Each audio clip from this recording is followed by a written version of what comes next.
Très rarement, pendant l'année, il y a des mini-sessions plénières à Bruxelles qui se déroulent sur 2 jours. Ça sera le cas pendant cette semaine du 28 au 29 novembre 2018, mini-session avec très peu de dossiers à l'ordre du jour.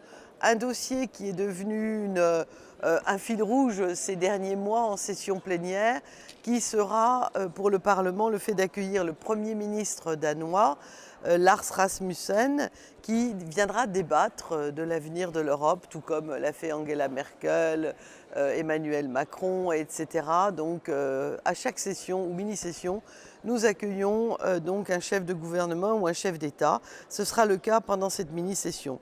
Nous aurons aussi un dossier qui porte sur la commission, enfin qui entre dans les compétences de la commission Liberté, Justice et Affaires intérieures. Ce sont les nouvelles règles sur les contrôles temporaires aux frontières, donc des aménagements sur le code Schengen, le code frontière Schengen, qui est en cours de révision et qui permet déjà aux États membres de procéder à des contrôles temporaires aux frontières intérieures dans l'espace Schengen en cas de menaces graves à l'ordre public ou à la sécurité intérieure.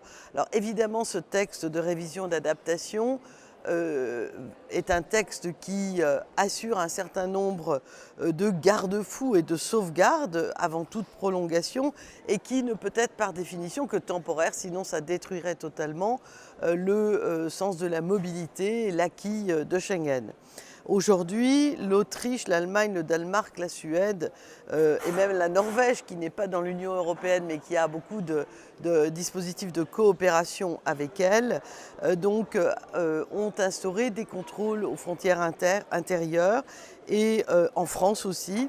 On procède à des contrôles aux frontières intérieures compte tenu de la menace terroriste. Donc cette révision du code Schengen est importante pour organiser les choses de façon à ne pas détruire évidemment l'espace Schengen.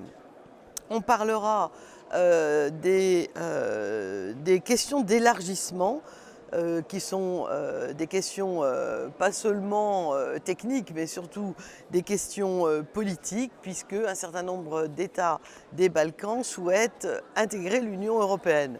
Au moment où le Royaume-Uni en sort, je profite pour rappeler qu'il y a beaucoup d'États tiers, de pays tiers, qui souhaiteraient entrer dans l'Union européenne. Pour ma part, politiquement, je pense, et ça depuis que je vous représente au cœur du Parlement européen, qu'il est urgent d'attendre pour élargir l'Union européenne.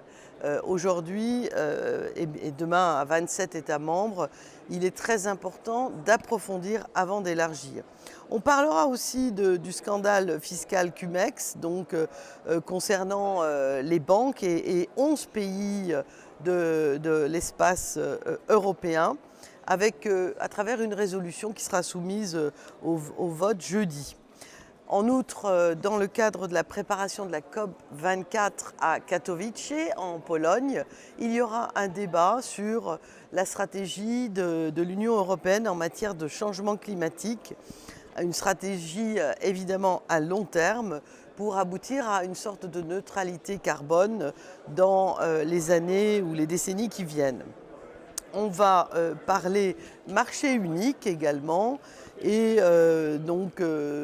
OMC, règles de l'OMC qu'il serait urgent d'adapter selon, je pense, une majorité qui sera trouvée dans le cadre d'une procédure au cœur du Parlement européen.